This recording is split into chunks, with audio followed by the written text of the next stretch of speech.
तो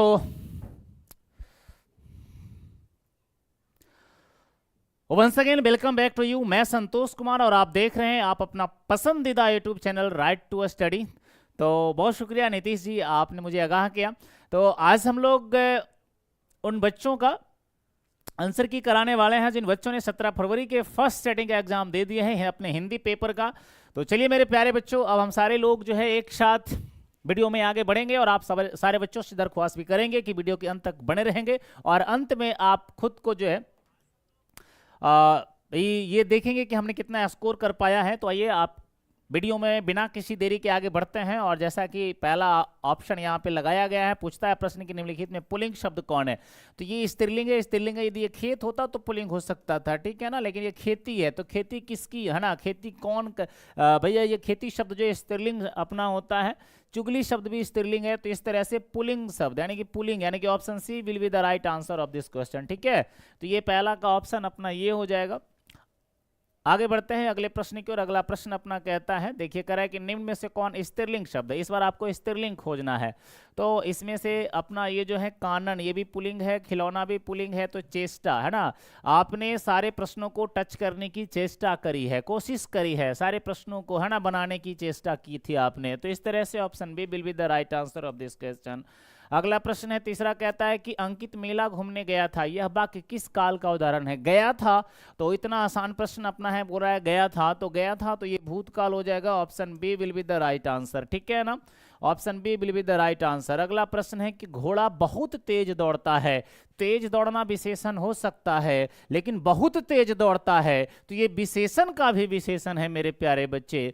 तो आखिर पूछता क्या है, इसमें प्रविशेषण कौन है। हाँ, जो विशेषण की भी विशेषता बताए, जो शब्द विशेषण की भी विशेषता बताए ना, तो वैसे विशेषण को हम कहते हैं प्रविशेषण, ठीक है ना बच्चा जी। सार्वनामिक विशेषण भी उसको कहते हैं।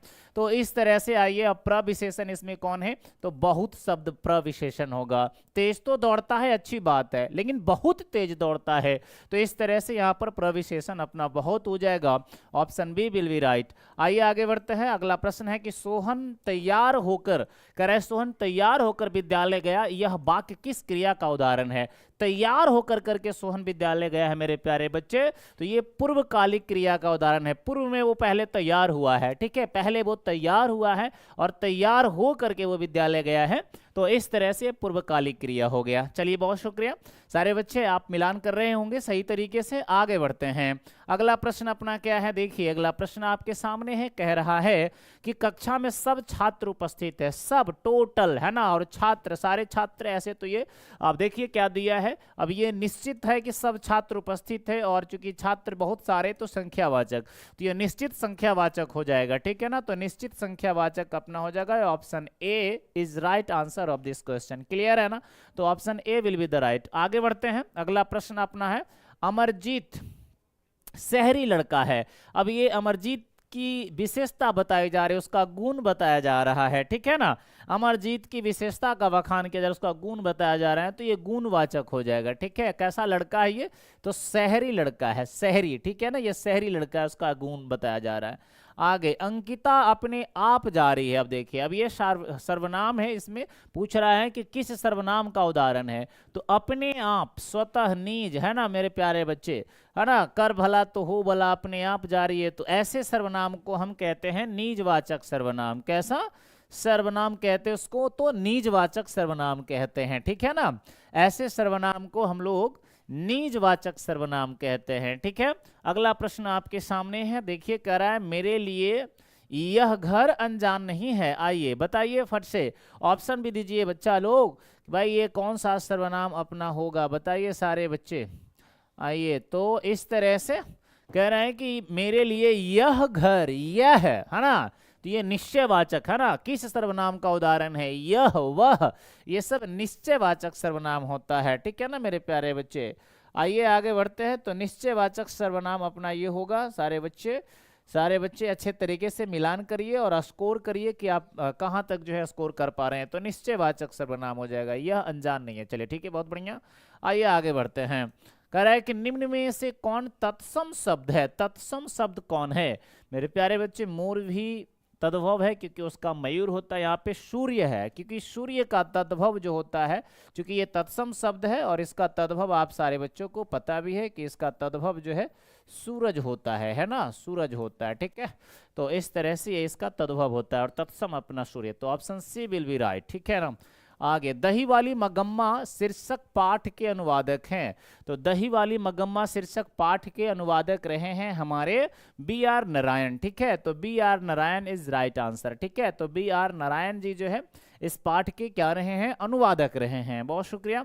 आइए सारे बच्चे जुड़िए और अपना स्कोर देखिए, मिलान करिए सही तरीके से अपने प्रश्नों का। आज का ये पहला एग्जाम आप सारे बच्चों ने बहुत ही अच्छे तरीके से दिया होगा, ऐसा उम्मीद करता हूं। और आप अपने साथियों में भी इस लिंक को शेयर कर दीजिए, अपने छोटे भाई बहनों को और बड़े भाई बहनों को जो 11th 12th की तैयारी कर रहे हैं, उनको हमारे साथ जुड़िए। हमारे एप्लीकेशन डाउनलोड करवाइए राइट टू स्टडी, और हमारा अपना YouTube channel right to study ही है, जिसको आप सारे बच्चे सब्सक्राइब करें, जहाँ आपको बहुत प्यारी सी ज्ञान की बातें आपको बताई जाएगी। तो माँ शीर्षक पाठ में माँ जी जो है मंगू की मौत को किस रूप से छुटकारा मानते हैं। आपको पता ही है कि वो जन्म से वो विकलांग थी, अपाहिज थी मेरे प्यारे बच्चे, गूंगी थी, कुछ बोलती नहीं थी वो, और वो अपनी क्रियाकलाप भी सही तरीके से नहीं कर पाती थी। और माँ चाहती थी कि इसकी मौत जरूर हो, लेकिन प्राकृतिक मौत हो। कैसी मौत हो, तो प्राकृतिक मौत हो। तो इसलिए प्राकृतिक रूप से वो छुटकारा चाहती थी। ठीक है ना, ऐसे नहीं।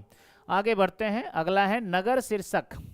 कह रहा है कि नगर शीर्षक पाठ में बल्ली अमाल अपनी लड़की पप्पाती के साथ मदुरै के अस्पताल किस विभाग के बाहर बैठी प्रतीक्षा कर रही थी। उसको है ना बुखार हुआ था मेरे प्यारे बच्चे, आप सबको पता ही है। तो बुखार हुआ था, और वैसे में जब वो मदुरै गई थी अपनी बच्ची को लेकर के, तो वो बहिरंग रोगी विभाग के बाहर बैठ करके प्रतीक्षा कर रही थी। ठीक है ना, बहिरंग रोगी विभाग। ठीक है, आइए सारे बच्चे अच्छे से मिलान करते रहिएगा। और आगे जो बच्चे फिलहाल अभी 11th में जाएंगे या फिर क्लास 10th पास करेंगे, तो आप सारे बच्चों के लिए यहाँ पर पॉलिटेक्निक और पैरामेडिकल बैचेज स्टार्ट हो रहे हैं। आप उन बैचेज को जुड़ना ना भूलेंगे। ठीक है, the notebooks of Malte Laurids Brigge उपन्यास के लेखक, तो ये रेनर मारिया रिल्के हैं। तो रेनर मारिया रिल्के है ना, जैसे ही नाम अंग्रेजी जैसा लगे आपको, है ना, तो वैसे में आप अंग्रेजी जैसे लेखक के बारे में भी सोचना शुरू कर दीजिएगा। तो the notebooks of Malte Laurids Brigge, तो आप कहेंगे रेनर मारिया रिल्के, ये रिल्के जी हैं, इन्हीं की रचना है। ठीक है, आगे बढ़ते हैं।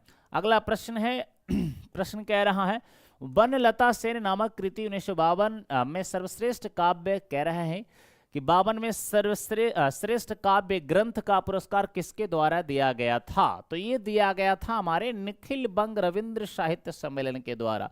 वनलता सेन नामक कृति को ये मिला था पुरस्कार, और ये पुरस्कार किसके द्वारा मिला था, तो ये मिला था अपने निखिल बंग रविंद्र साहित्य सम्मेलन के द्वारा। ठीक है ना, आइए तो बने रहिए। और मैं आप लोगों से आग्रह करूंगा कि आप अपने बड़े भाई जो क्लास 12th की पढ़ाई कर रहे हैं, या जो अभी क्लास 10th में भी हैं, उन बच्चों को हमारे चैनल के विषय में बताइए, उन्हें हमारे चैनल का लिंक भेजिए, शेयर कीजिए, ताकि वो बच्चे भी हमारे साथ जुड़ सकेंगे। कविताओं की चर्चित श्रृंखला कवि ने कहा से निम्न में कौन शीर्षक कविता ली गई है। क्या बात है। अब कह रहा है कि कविताओं की चर्चित श्रृंखला जिसका नाम है कवि ने कहा, इससे निम्न में कौन शीर्षक कविता ली गई है, तो वो है अपना अक्षर ज्ञान। वो क्या है जी, अक्षर ज्ञान है। ठीक है, अक्षर ज्ञान है बच्चा जी, अक्षर ज्ञान जो उठाया गया है कवि ने कहा से।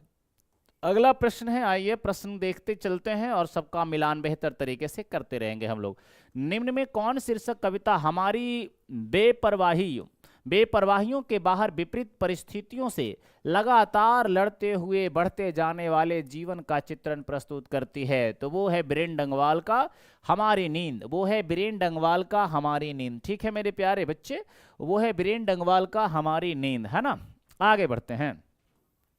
अगला प्रश्न कहता है कि निम्न में कौन सम्मान कवि कुंवर नारायण को प्राप्त है। तो कवि कुंवर नारायण जी हैं, कह रहा है कि इनको इनमें से कौन सा सम्मान प्राप्त हुआ है। तो वो है व्यास सम्मान, लोहिया सम्मान, कबीर सम्मान। ये तमाम प्रकार के सम्मान से सम्मानित हुए हैं अपने कुंवर नारायण जी। इसीलिए जो आंसर होगा वो ऑप्शन डी होगा। ठीक है, option D will be the right answer मेरे बच्चे। आगे बढ़ते हैं अगले प्रश्न की ओर। अगला प्रश्न कहता कह रहा है सच्चिदानंद हीरानंद बादशान अगे। तो सच्चिदानंद हीरानंद बादशान अगे जी के विषय में आइए। तो सच्चिदानंद हीरानंद बादशान अगे के द्वारा लिखित निम्न में से कौन उपन्यास नहीं है? तो सच्चिदानंद हीरानंद बादशान अगे जी निम्न में से क्या नहीं लिखे हैं? तो भाई वो ये शेखर एक जीवनी भी लिखे हैं, नदी के द्वीप भी लिखे हैं, अपने अपने अजनबी भी लिखे हैं। ठीक है, क्या नहीं लिखे हैं? तो वो अरे यायावर रहेगा याद, ये नहीं लिखे हैं, तो इसलिए ये इनका उपन्यास नहीं है। आंसर अपना ये हो जाएगा। आगे बढ़ते हैं। कह रहा है जनतंत्र का जन्म शीर्षक पाठ में जब जनता कोपाकुल हो भ्रिकुटी चढ़ाती है ना, जब जनता कोपाकुल हो भ्रिकुटी चढ़ाती है तब क्या होता है? तो जब जनता कोपाकुल हो भ्रिकुटी चढ़ाती है तब भूडोल होता है, बवंडर उठते हैं। इसलिए option D will be the right. ठीक है, अपना चौथा जवाब सही है। चौथा ऑप्शन डी जो है सही जवाब होगा। आगे बढ़ते हैं। प्रश्न है परंपरा का मूल्यांकन, बढ़िया से देखते चलेंगे। परंपरा का मूल्यांकन शीर्षक पाठ के अनुसार साहित्य के निर्माण में किसकी भूमिका निर्णायक है? तो ध्यान से सुनिएगा। कह रहा है कि परंपरा का मूल्यांकन शीर्षक पाठ के अनुसार साहित्य का निर्माण करना है, उसमें किसकी भूमिका भाई निर्णायक होगा? ठीक है, तो प्रतिभाशाली मनुष्यों की भूमिका ये जो है निहित है। आगे बढ़ते हैं।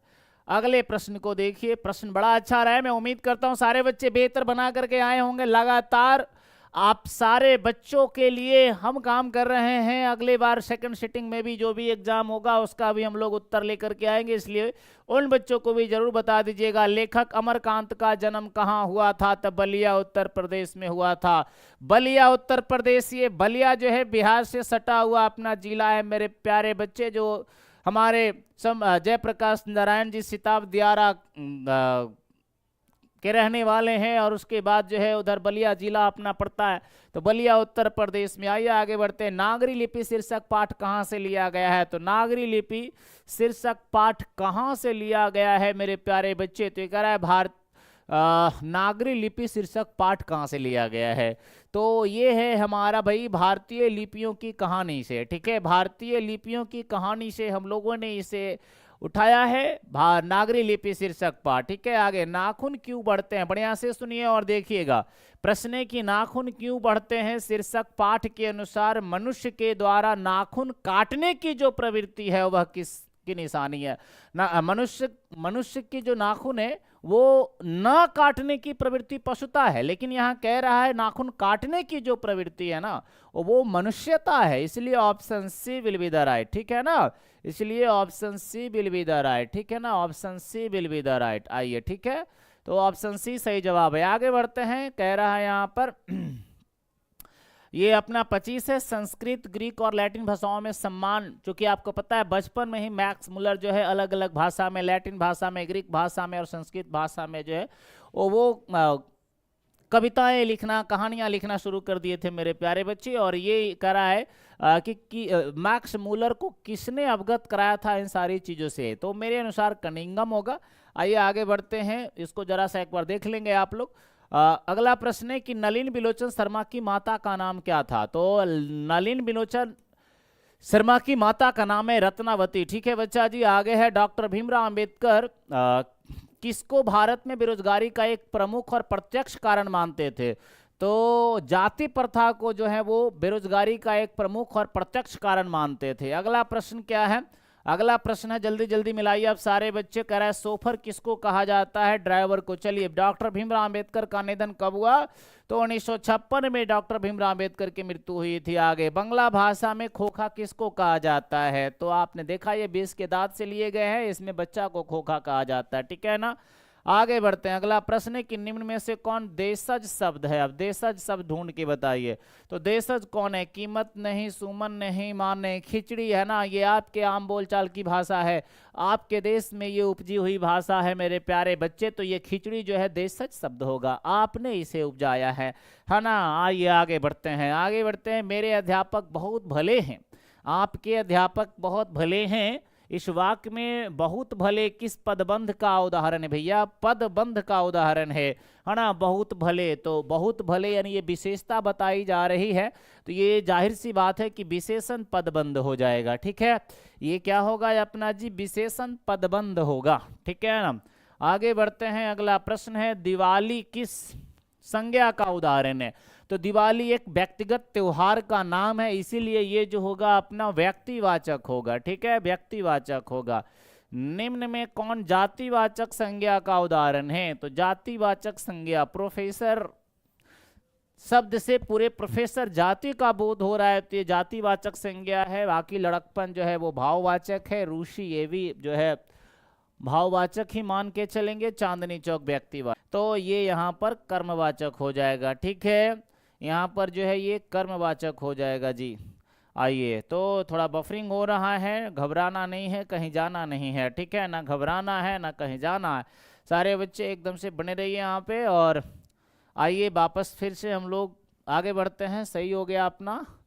तो आजीवन किस समास का उदाहरण है? जैसे ही आजीवन वगैरह आएगा तो ये अव्ययी अव्ययी भाव समास है। ठीक है ना, तो इस तरह से ये हो जाता है, तो अपना ये नरेश हो जाएगा। ठीक है, तो नरेश हो जाएगा, नरेश हो जाएगा। आइए आगे बढ़ते हैं, आगे बढ़ते हैं। थोड़ा बफरिंग हो रहा है, कोई बात नहीं, थोड़ा सा वेट कर लीजिए, सही हो जाएगा सारी चीजें। एक सेकंड बच्चा जी, ज़्यादा परेशान होने की आवश्यकता नहीं है, अपना ये कंप्लीट हो जाएगा। थोड़ा सा वेट कर लीजिए प्लीज़। चलिए तब तक आगे बढ़ते हैं। हो गया लगता है क्लियर? क्लियर हो गया बच्चा जी? आइए आगे बढ़ते हैं। एक सेकंड वेट करिए यहाँ पर, कोई कहीं नहीं जाइएगा, सही हो जाएगा अपनी सारी चीज़ें।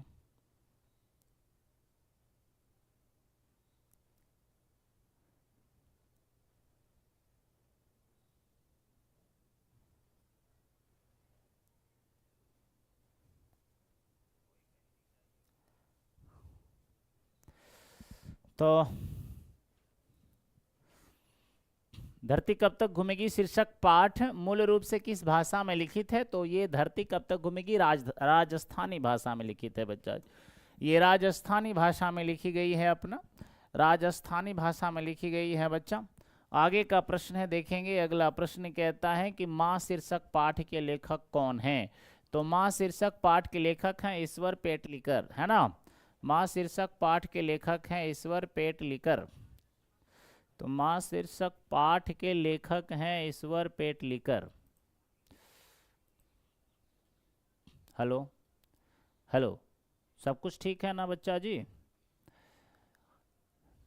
तो आइए आगे बढ़ते हैं।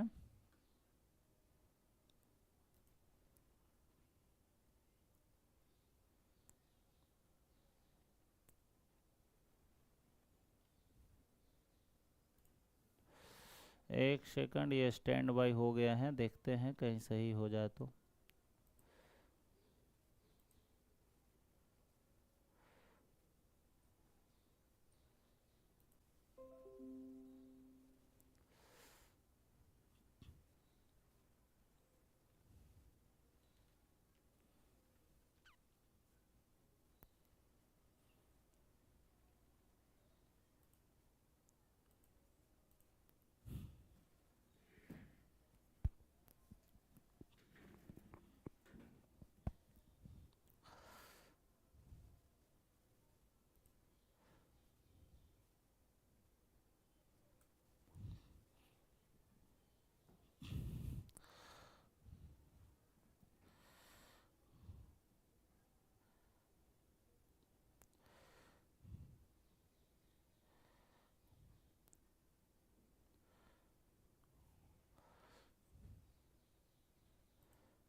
हेलो,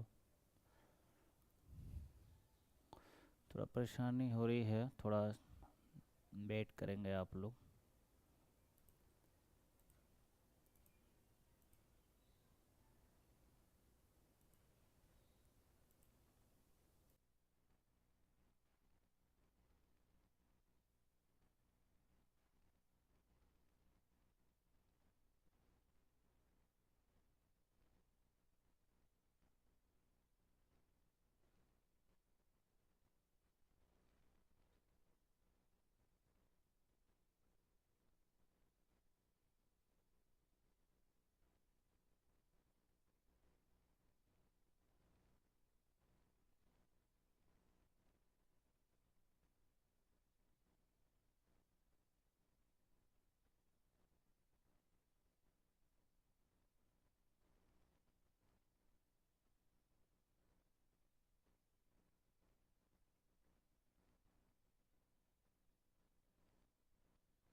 अब लगता है सही हो गया क्या?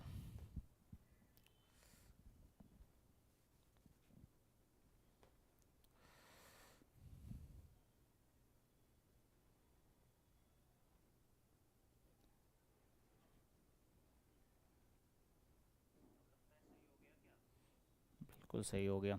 तो चलिए आगे बढ़ते हैं इसे लेक्चर में। प्रश्न अगला कह रहा है कि द का उच्चारण क्या है। तो त थ द ध ये द, त का मतलब अपना ये वर्ग है। ओ एक सेकेंड, देखते हैं जी नीचे कह रहा है द का उच्चारण क्या होगा। तो द का उच्चारण स्थान पूछ रहा है। तो त थ द ध ये दंत है टोटल, ठीक है। तो तवर्ग जो अपना होता है उसका उच्चारण स्थान दंत होता है, ठीक है ना बच्चा जी। तो यहाँ पे ये दंत हो जाएगा, ठीक है। उम्मीद करता हूँ जवाब दिए होंगे।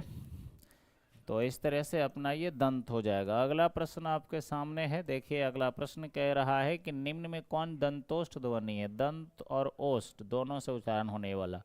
तो दंतोष्ठ अपना जो होगा यहाँ पर वो ई होगा, ठीक है ना। ये ई जो है दंतोष्ठ ध्वनि अपना होगा, ठीक है। प फ ब भ ये सब नहीं होगा, अ भी नहीं होगा, दंत सा ये भी नहीं होगा, ठीक है। तो इस तरह से अपना ये दंतोष्ठ हो जाएगा ई, ठीक है। अगला प्रश्न है, अगला है ई का उच्चारण स्थान। अच्छा, कहीं गलती तो नहीं हो रहा था। दंतोष्ठ ध्वनि कौन है। तो यहाँ पर ई का उच्चारण स्थान वैसे तालु होता है, बात सही है यहाँ थोड़ा। और यहाँ पर दंतोष्ठ जो होगा मूर्धन्य श हो जाएगा, आप इसे ले लीजिए, ठीक है। आगे बढ़ते हैं। और यहाँ पर ये सी हो बी हो जाएगा अपना, ई का उच्चारण स्थान तालु हो जाएगा। आगे है छंद शास्त्र में दीर्घ मात्रा को क्या कहते हैं। तो छंद शास्त्र में दीर्घ मात्रा को गुरु कहते हैं बच्चा जी। छंद शास्त्र में दीर्घ मात्रा को हम लोग गुरु कहते हैं, ठीक है ना। आगे का प्रश्न है कि निम्न में कौन अल्प प्राण है। तो पहला तीसरा और पांचवा जो भी होता है वो अल्प प्राण होता है। तो पहला च है, अल्प प्राण हो जाएगा। आगे बढ़ते हैं, अगला प्रश्न क्या कह रहा है। निम्न में से किसे द्विमात्रिक, है ना, दो मात्रा वाला द्विमात्रिक होगा जिसमें दीर्घ हो जाएगा, ठीक है। जैसे ई प्लस ई मिलेगा तो क्या बनेगा अपना, दीर्घ ही बनेगा। तो ये द्विमात्रिक हो गया।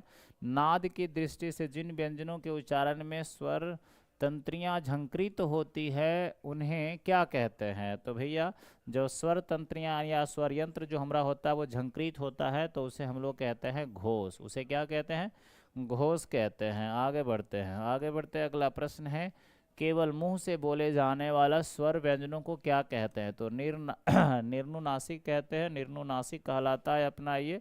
अगला प्रश्न है निम्न में से कौन अंतःस्थ व्यंजन है। तो अंतःस्थ व्यंजन अपना यरल व होता है, ठीक है। यरल व होता है अंतःस्थ व्यंजन। निम्न में से कौन उष्म व्यंजन है। तो स स स स ह, तो ये हो गया स स स स ह। स स स स ह मैंने समझ रहे तीनों सा, तीनों सा जो अपना होता है वो उष्ण व्यंजन होता है। आगे बढ़ते हैं, कवि सुमित्रानंदन पंत ने भारत का कैसा चित्र प्रस्तुत किया है। तो यथार्थ, चूंकि वो यथार्थवादी थे, काल्पनिक थे, कल्पना करते थे वो, ठीक है ना। तो जयशंकर प्रसाद के जैसे। आगे बढ़ते हैं, कवि बद्री नारायण चौधरी प्रेम घन के अनुसार किस वृत्ति का विकास चारों ओर हुआ है। उसने लिखा है क्या भाई, आपने देखा ही है स्वदेशी। और स्वदेशी में उन्होंने बताया कि आज दास वृत्ति की प्रथा जो है, वृत्ति जो है चारों ओर फैल गया है, ठीक है।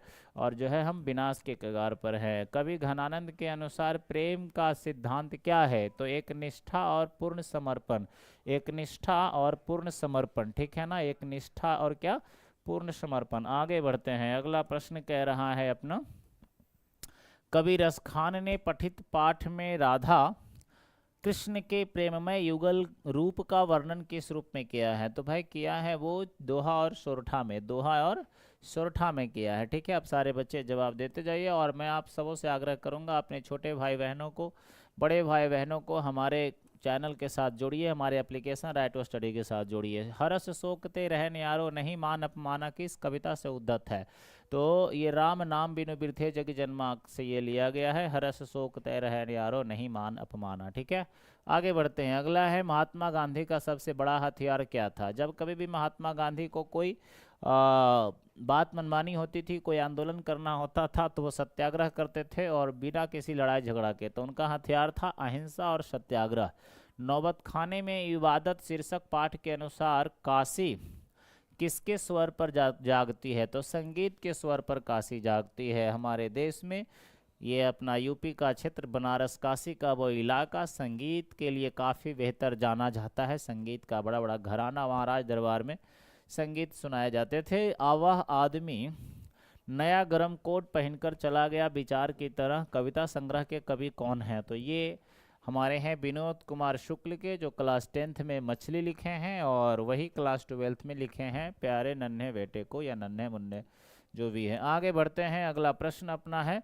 प्रश्न कहता है आविन्यों में एकांत, देखिए कह रहे हैं कि आविन्यों में एकांत रचनात्मक प्रवास का अवसर किनको प्राप्त हुआ था? तो वो हमारे अशोक वाजपेयी को। असे आविन्यो असे अशोक वाजपेयी, ठीक है। आगे का प्रश्न अपना है, अगला प्रश्न कहता है जी कि बिरजू महाराज का जन्ममा कहाँ हुआ था? तो बिरजू महाराज लखनऊ में जन्म लिए थे। मैं बार बार कह रहा हूँ, ये बिरजू महाराज अच्छे कथककार थे बच्चा जी, और ये भारत के यूपी में जन्म लिए थे, ठीक है ना। निम्न में कौन यन स्वर संधि का उदाहरण है? तो यद्यपि जो है यन स्वर संधि का उदाहरण है ना बच्चा, यद्यपि। अगला है निम्न में कौन व्यंजन संधि का उदाहरण है? तो व्यंजन संधि का उदाहरण अहंकार होगा। अहम जो कार होता है, ध्यान से सुनिएगा, तो अहम जोर कार, उसमें ये म हलंत है, तो यहाँ भी व्यंजन है और यहाँ भी व्यंजन है, तो इस तरह से ये व्यंजन संधि हो जाएगा। आगे कह रहा है कि निम्न में कौन विसर्ग संधि का उदाहरण है? तो ये बिल्कुल सही है, निश्चल, है ना। निश्चल जो है विसर्ग संधि होगा, नीह जोर छल, ठीक है। तो नीह जोर छल निश्चल विसर्ग संधि अपना होता है, अपना ये विसर्ग संधि होता है, ठीक है ना।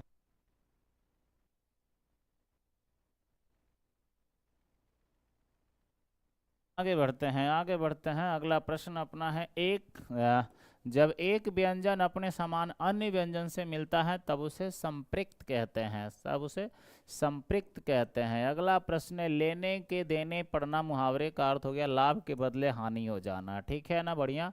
कह रहा है अगला प्रश्न कि सिर से पैर तक के लिए एक शब्द होगा, वो होगा अपाद मस्तक। अपाद मस्तक होगा सिर से पैर तक के लिए, सिर से पैर तक के लिए जो एक शब्द है वो है अपाद मस्तक, ठीक है ना। अगला प्रश्न है, अगला प्रश्न कहता है कि निम्न में से कौन शुद्ध वाक्य है? ठीक है ना, शुद्ध वाक्य कौन है?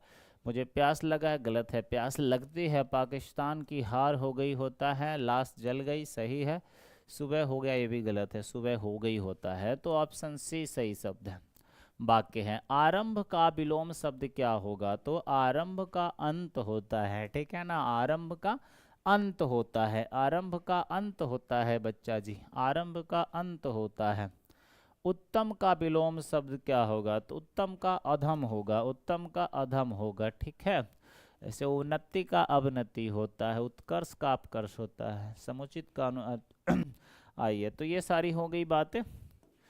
आइए, उचित का अनुचित। पंडित का विलोम शब्द क्या होगा? तो पंडित वैसे लोगों को कहा जाता है जो ज्ञानी होते हैं, ज्ञान होता है, जिसके पास ज्ञान नहीं होता है। मूर्ख हो गया तो इस तरह से मूर्ख हो जाएगा। आगे है, परिवर्तन में कौन सा उपसर्ग है? जो पहले लगता है तो परि है, इस तरह से परि है। और यहाँ सुगम में कौन सा उपसर्ग है? तो यहाँ भी उपसर्ग पूछा है तो सु हो जाएगा, तो सु हो जाएगा जी। इंद्र का पर्यायवाची पूछा है, तो इंद्र का पर्यायवाची यहाँ पे पुरंदर होता है। राकेश मीन्स चंद्रमा होता है, शशि का मतलब भी।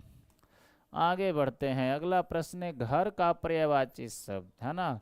तो बाल शिक्षा निकेतन, ऐसे ऐसे कर करके कहीं आपको देखने को मिल जाएगा, तो निकेतन जो है घर का पर्यायवाची शब्द होता है, ठीक है ना। आगे, आनंद का पर्यायवाची शब्द क्या है? तो आनंद का प्रमोद, आमोद प्रमोद आनंद, ये सब सुख भोग विलास, ये सब अपना है ना, उसका पर्यायवाची शब्द हो गया। गुरु गुड़ चेला चीनी लोकोक्ति का अर्थ क्या है? तो गुरु गुड़ चेला चीनी, गुरु से ज़्यादा मतलब जो है अर्जित करना शिष्य के बस की बात हो गई, तो गुरु गुड़ चेला चीनी हो गया, तो इसे शिष्य का गुरु से बढ़ जाना, ठीक है ना, शिष्य का गुरु से बढ़ जाना। अक्सर जो है गुरु और सड़क एक ही जगह रह जाते हैं और उससे गुजरने वाले बहुत आगे निकल जाते हैं। बसंत आया और बाग में फूल खिले, ठीक है ना, फूल खिल गए। बसंत आया और बाग में फूल खिल गए, तो बसंत आया और बाग में फूल खिल गए किस वाक्य का उदाहरण है? तो दो शब्द इसमें मिला है, संयुक्त वाक्य है अपना, ठीक है ना। और यहाँ पे जो है जोड़ रहा है दो वाक्यों को। आगे है, शुभम गोपाल को दूध दे रहा है। भैया दे रहा है गोपाल को, कर्म है ना, अपना कर्म कर रहा है, कर्ता ने कर्म को, तो इस तरह से कारक जो है वो कर्म कारक है।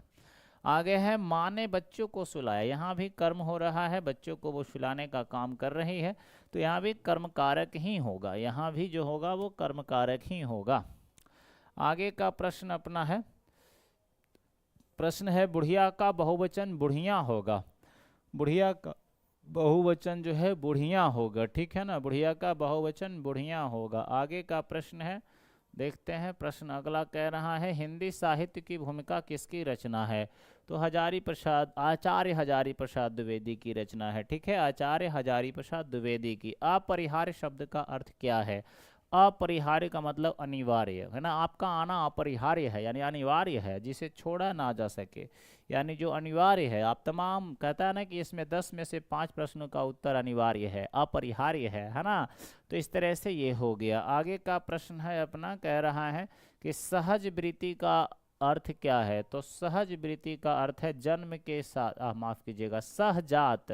सहजात माने जन्म के साथ, तो जन्म के साथ जो नेचर, जो प्रकृति, जो आचरण आता है सहजात वृत्ति होता है, तो जन्म के साथ पैदा होने वाली वृत्ति या स्वभाव को सहजात वृत्ति कहते हैं। आगे है आद्य लेख का अर्थ क्या है, ये जो आद्य लेख है बहुत पुराने समय की लेखनी है, तो अत्यंत प्राचीन प्रारंभिक लेख होता है मेरे प्यारे बच्चे। प्राचीन समय में जो शुरुआत में लिखा जाता था उसे आद्य लेख कहा जाता है। प्रश्न है उर्वशी के रचनाकार, क्या बात है, उर्वशी के रचनाकार हमारे रामधारी श्री दिनकर हैं, इसी रचना पर इनको ज्ञानपीठ पुरस्कार प्राप्त हुआ था, ज्ञानपीठ पुरस्कार प्राप्त हुआ था। प्रश्न अगला है कि सारस पक्षी को अन्य किस नाम से जाना जाता है, आपने देखा है लौट कराऊंगा फिर अपना ये कविता है उसी से ये लिया गया, भांडकी। भांडकी जो है सारस पक्षी का दूसरा नाम है। अगला प्रश्न आपके सामने है, लौट कराऊंगा फिर शीर्षक पाठ के रचनाकार कौन है, तो ये है अपने जीवनानंद दास, ये है अपने जीवनानंद दास जी।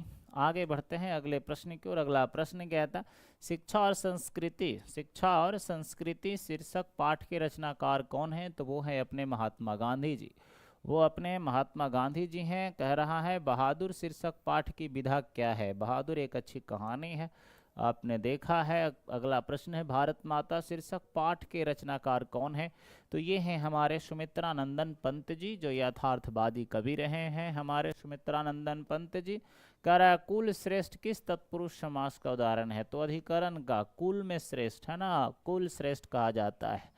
जैसे रघुकुल नंदन आपने कौन किनको कहा है, रामचंद्र जी को, तो वो अपने कुल में श्रेष्ठ थे तो उनको कुल श्रेष्ठ बोला जा सकता है। चंद्रशेखर किस समास का उदाहरण है, तो भाई जिसके चंद्रमा पर है ना, जिसके शिखर पर यानी कि ललाट पर चंद्रमा हो, चंद्रशेखर कहा जाता है। ये बहुव्रीहि समास हो गया मेरे प्यारे बच्चे। आगे है गाय बैल किस समास का उदाहरण है, गाय और बैल दोनों पद जो है प्रधान है, दोनों जो है सार्थक है, दोनों का अपना कोई न कोई अर्थ है, तो द्वंद्व समास हो जाएगा। अगला प्रश्न कहता है बाजार विशेष्य का विशेषण क्या होगा, बाजार का बाजारू होगा, चलिए ठीक है बिल्कुल, बाजार का बाजारू होगा, ठीक है विशेषण। नगर का विशेषण क्या होगा, तो नगर का विशेषण पूछ रहा है, तो ऐसे नगर का तो नगरीय होना चाहिए, यहाँ पे है नहीं, तो नागरिक ऐसे होता है कभी कभी, यहाँ नागरिक है, चूँकि अब नगर है समाज का सामाजिक होता है, इसी प्रकार से नगर का नागरिक मान लेते हैं, ठीक है। पर्वत विशेष का विशेषण क्या होगा, तो पर्वतीय होगा, ठीक है ना, पर्वत का क्या होगा, पर्वतीय, पर्वतीय क्षेत्र जहाँ पे काफ़ी ज़्यादा हमें वन मिलते हैं, घना जंगल मुझे मिलता है वहाँ पर, है ना, तो वो पर्वतीय हो जाएगा। शिक्षा का, शिक्षा में कौन प्रत्यय है, तो शिक्षा, इसमें अपना जो है आ, लास्ट में आ आता है, तो इस तरह से ऑप्शन सी, ऑप्शन सी जो है इस प्रश्न का सही जवाब होगा। डाकू में कौन प्रत्यय है, कु, ये दीर्घऊ होगा यहाँ पर, चूंकि आप देख रहे हैं कु इस तरह का है तो दीर्घऊ हो जाएगा। हसोड़ में कौन सा प्रत्यय, हसोड़ में ओड़ होगा, ठीक है, ये होगा ओड़, option A will be the right, ठीक है ना। आगे बढ़ते हैं, अगला प्रश्न है अवकाश में कौन उपसर्ग है, उपसर्ग जो पहले लगा है तो अब हो जाएगा, बहुत बढ़िया, ठीक है ना, अब हो जाएगा। अगला प्रश्न अपना देखते हैं, तो खत्म हो गया जी यहाँ पर, और बाकी आपके ये नीचे लघु उत्तरीय और दीर्घ उत्तरीय प्रश्न हैं, ठीक है। तो मैंने आपका जो भी ऑब्जेक्टिव प्रश्न थे हमने आपको मिला दिया है। अंत में आपसे आग्रह करता हूँ कि जो भी बच्चे अभी क्लास 10th में हैं, जो एग्ज़ाम दे दिए हैं, उनके लिए इसी चैनल पर इसका एप्लीकेशन है राइट टू स्टडी, जहाँ हम लोग शुरू करने जा रहे हैं पॉलिटेक्निक और पैरामेडिकल के बैच जो बच्चे क्लास 10th के एग्ज़ाम देंगे फिर 11th में हमारे साथ जुड़िए, 12th में हमारे साथ जुड़िए। जो बच्चे अभी 12th में, उनको भी ये जानकारी दीजिए हमारे इस चैनल के विषय में। काफ़ी अच्छी प्यारी सी टीम हमारे साथ आपको सेवा देगी और सभी विषयों की तैयारी बहुत बेहतरीन तरीके से कराएगी। तो इसीलिए आप सबों से आग्रह करता हूँ कि आइए हमारे इस टीम का हिस्सा बनिए, जुड़िए हमारे साथ और हमारे कोर्सेज परचेज कर करके आप बेहतर तरीके से पढ़ाई करिए। तो मिलते हैं हम फिर से सेकंड सेटिंग के बच्चों के आंसर की के साथ। तब तक के लिए हो गया है वक्त, दीजिए मुझे इजाज़त। मिलते हैं हम आपसे फिर किसी दूसरे लाइव सेशन में। तब तक के लिए शुक्रिया, धन्यवाद।